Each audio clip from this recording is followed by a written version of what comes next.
नमस्कार साथियों, मैं नीरज शर्मा आप सभी का बहुत बहुत हार्दिक रूप से स्वागत करता हूं। प्यारे बच्चों, मैं उम्मीद कर रहा हूं कि आप सभी लोग बहुत ही जानदार, जबरदस्त और शानदार तरीके से अपनी तैयारी कर रहे हैं। बात करें आज की क्लास की, तो आज की क्लास मोस्ट इंपोर्टेंट आर्टिकल्स को लेकर के है, जो आपके हर एग्जाम में दो प्रश्न आपके बनते ही बनते हैं। एक ही वीडियो में मात्र 20 से 25 मिनट में सारे आर्टिकल्स कवर करा दूंगा, आपका कोई समय बर्बाद नहीं होगा। एक से दो बार देख लेना, चैनल को सब्सक्राइब कर लेना, वीडियो को लाइक एंड शेयर कर देना। बिना कोई समय वेस्ट किए आपका मैं चलता हूं क्लास की तरफ। ये रहा आपका आज का पहला प्रश्न आपके सामने। पहला प्रश्न कह रहा है कि which of the following articles of the Indian constitution contains fundamental duties. मौलिक कर्तव्य किस आर्टिकल से संबंधित है, यानी कि मौलिक कर्तव्यों के बारे में आपके संविधान में किस अनुच्छेद में कह रखा है। तो इसका सही जवाब बेटा होगा अनुच्छेद 51A।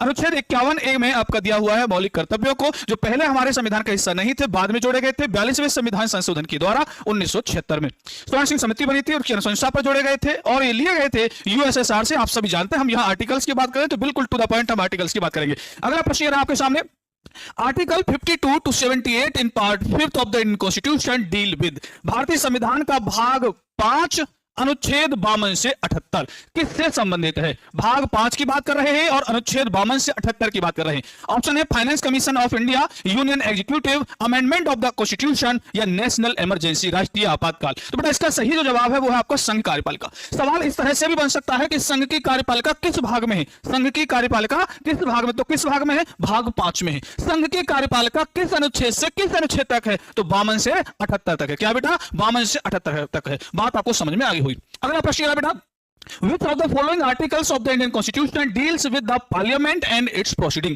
भारतीय संविधान का कौन सा अनुच्छेद संसद और उसकी कार्यवाही से संबंधित है। संसद और उसकी कार्यवाही से संबंधित है। तो इसका सही जवाब बेटा अनुच्छेद 79 से 122। अनुच्छेद 79 से 122 कहां किसके लिए है, संसद और उसकी कार्यवाही से संबंधित है। बस आपको वीडियो पसंद आए तो इसे लाइक एंड शेयर करना मत भूलना बेटा, शेयर भी करते रहना। बढ़ते अगले प्रश्न की तरफ। तो अगला प्रश्न ये रहा आपके सामने, Which of the following is mentioned in Article 1 of the Indian Constitution? अगर मैं ये कहूं कि सबसे ज्यादा कौन सा प्रश्न बना है तो बेटा यही है। तो वेरी वेरी इंपॉर्टेंट प्रश्न है, बहुत ही ज्यादा महत्वपूर्ण प्रश्न है, बहुत ज्यादा बार पूछा और किस किस तरह से पूछा यह भी आपको मैं बताने वाला हूं।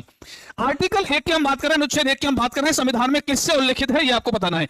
ऑप्शन है India that is Bharat as federation of state. तो मैं आपको यह क्लियर कर देता हूं कि हमारे संविधान में फेडरल शब्द का यूज ही नहीं है, तो ये तो हो जाता बेटा गलत। India that is Bharat as parliamentary democracy, तो पार्लियामेंट्री डेमोक्रेसी है, लेकिन ये आर्टिकल 1 में कहीं पर भी कोई नहीं है।